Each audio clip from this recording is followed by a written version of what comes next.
मराठा आरक्षणाचा मुद्दा पुन्हा एकदा पेटलाय। बीड, धाराशिव सारख्या जिल्ह्यांमध्ये जाळपोळ झाली। आमदारांची घरं जाळण्यात आली। एकूणच आंदोलनाला हिंसक वळण लागलं। कुणबी प्रमाणपत्र घेऊन ओबीसी कोट्यातून आरक्षण द्या या मागणीवर जरांगे पाटील अद्यापही ठाम आहेत। पण कोणत्याही समाजाच्या वाट्याचं आरक्षण न देता टिकणारं आरक्षण देऊ असं सरकार सांगतंय। पण मराठा आरक्षणाचा कायदेशीर लढा कधीपासून सुरू आहे? या कायदेशीर लढ्यात आतापर्यंत काय काय घडलं हेच आपण पुढील काही मिनिटात समजून घेऊयात। नमस्कार, मी भाग्यश्री राऊत आणि तुम्ही बघताय मुंबई तक। महाराष्ट्र सरकारनं मराठा आरक्षणाबद्दल सरन्यायाधीश डी.वाय. चंद्रचूड यांच्या खंडपीठासमोर एक क्युरेटिव्ह पिटिशन दाखल केले। त्यावर तत्काळ सुनावणी घेण्याची मागणी केली आहे। ही झाली मराठा आरक्षणाचा मुद्दा पेटला असतानाची गोष्ट। पण या आधीच्या कायदेशीर लढ्यात नेमकं काय काय झालं यावरही एक नजर टाकूयात। पहिल्यांदा मराठा आरक्षणाचा मुद्दा पेटला होता तो 1981 मध्ये। अण्णासाहेब पाटील यांनी मराठा आरक्षणाचा मुद्दा लावून धरला होता। त्यांनी 2082 मध्ये मुंबईत मोर्चाही काढला। सरकारनं मराठा आरक्षण देऊ असं आश्वासनही दिलं, पण सरकार कोसळलं आणि सरकारचं आश्वासनही बासनात गुंडाळलं गेलं। मूळ मागणी 1981 ला झाली असली तरी त्यासाठी आयोग नेमायला पुढची काही वर्ष जावी लागली। सरकारनं निवृत्त न्यायमूर्ती R.M. बापट यांच्या अध्यक्षतेखाली आयोग नेमला।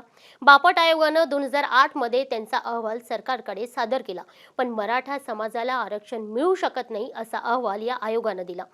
त्यानंतर मराठा आरक्षणाच्या मागणीनं आणखी जोर धरला। तत्कालीन काँग्रेस राष्ट्रवादीच्या सरकारनं मराठा आरक्षणाचा अभ्यास करण्यासाठी नारायण राणे यांच्या अध्यक्षतेखाली समिती तयार केली।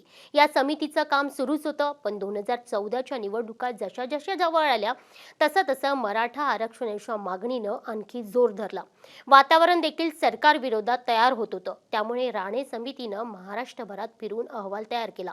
त्यांनी 2014 मध्ये मुख्यमंत्री पृथ्वीराज चव्हाण यांच्याकडे अहवाल सादर केला। राज्यात 32% मराठा समाज असून हा समाज शैक्षणिकदृष्ट्या मागास आहे, त्यामुळे मराठा समाजाला आरक्षणाची गरज आहे असं राणे समितीनं म्हटलं होतं।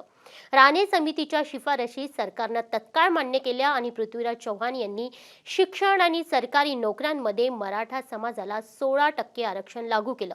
अध्यादेशही निघाला, पण त्यालाच मुंबई हायकोर्टात आव्हान देण्यात आलं। मध्यंतरी सत्तांतर झालं, राज्यात देवेंद्र फडणवीसांचं सरकार आलं आणि याच वेळी 2014 ला मुंबई हायकोर्टानं मराठा आरक्षणाला स्थगिती दिली। मराठा समाज मागास आहे हे सिद्ध करण्यासाठी राज्य सरकारनं दिलेल्या डेटामध्ये चुका होत्या असं हायकोर्टानं त्यावेळी म्हटलं होतं। फडणवीस सरकारनं अगदी दुसऱ्याच दिवशी हायकोर्टाच्या निर्णयाला सुप्रीम कोर्टात आव्हान दिलं, पण सुप्रीम कोर्टानंही स्थगिती उठवण्यास नकार दिला। त्यानंतर फडणवीस सरकारनं मराठा समाजाचं मागासलेपण सिद्ध करण्यासाठी न्यायमूर्ती M.G. गायकवाड यांच्या अध्यक्षतेखाली 9 सदस्यीय समिती नेमली। या समितीनं 2018 मध्ये सरकारला अहवाल सादर केला।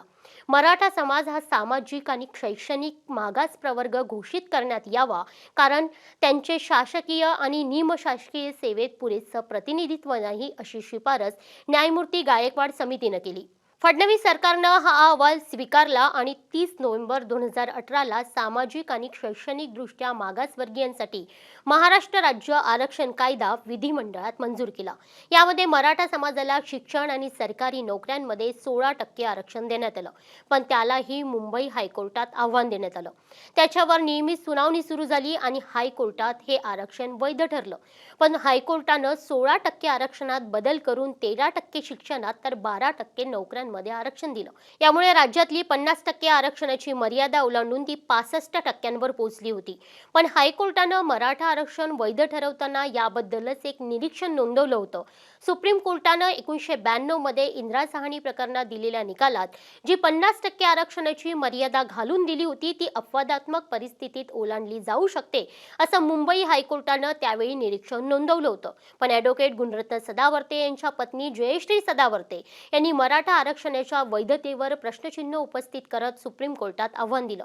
सुप्रीम कोर्टानं 2021 मध्ये या आरक्षणाला स्थगिती दिली।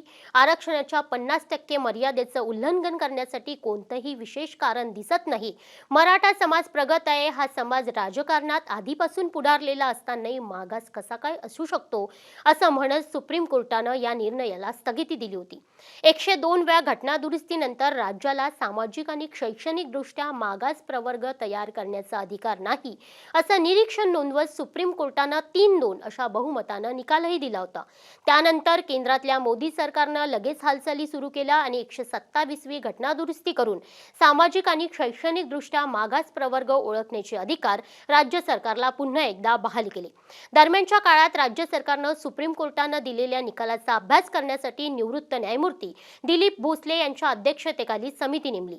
सरकारनं सुप्रीम कोर्टात पुनर्विचार याचिका दाखल करावी अशी शिफारस या समितीनं उद्धव ठाकरे सरकारला केली होती. सरकारनं पुनर्विचार याचिका देखील दाखल केली, पण एप्रिल 2023 मध्ये ती याचिका फेटाळण्यात आली. त्यानंतर आता सुप्रीम कोर्टात क्युरेटिव्ह पिटिशन दाखल करण्यात आले. आता मराठा आरक्षणाचा मुद्दा पेटल्यानंतर सुप्रीम कोर्टानं लवकरात लवकर सुनावणी घ्यावी अशी विनंती शिंदे सरकारनं केली आहे. तसेच समाजाचं मागासलेपण सिद्ध करण्यासाठीही शिंदे सरकार प्रयत्न करत असल्याचं सांगतंय. पण आता त्यावर सुप्रीम कोर्ट काय निर्णय देतं, सुप्रीम कोर्ट सुनावणी घेताना त्यावर काय टिप्पणी करतं हे बघणं महत्त्वाचं आहे. मनोज जरांगे पाटील यांची ओबीसी कोट्यातून आरक्षणाची मागणी आणि टिकणारं आरक्षण देऊ, कायदेशीर मार्गाने आरक्षण देऊ ही सरकारनं दिलेली आश्वासनं याबद्दल तुम्हाला नेमकं काय वाटतं हे आम्हाला कमेंट बॉक्समध्ये नक्की सांगा आणि अशाच व्हिडिओंसाठी मुंबई तकच्या YouTube चॅनलला सबस्क्राईब करायला विसरू नका. पाहत राहा मुंबई तक.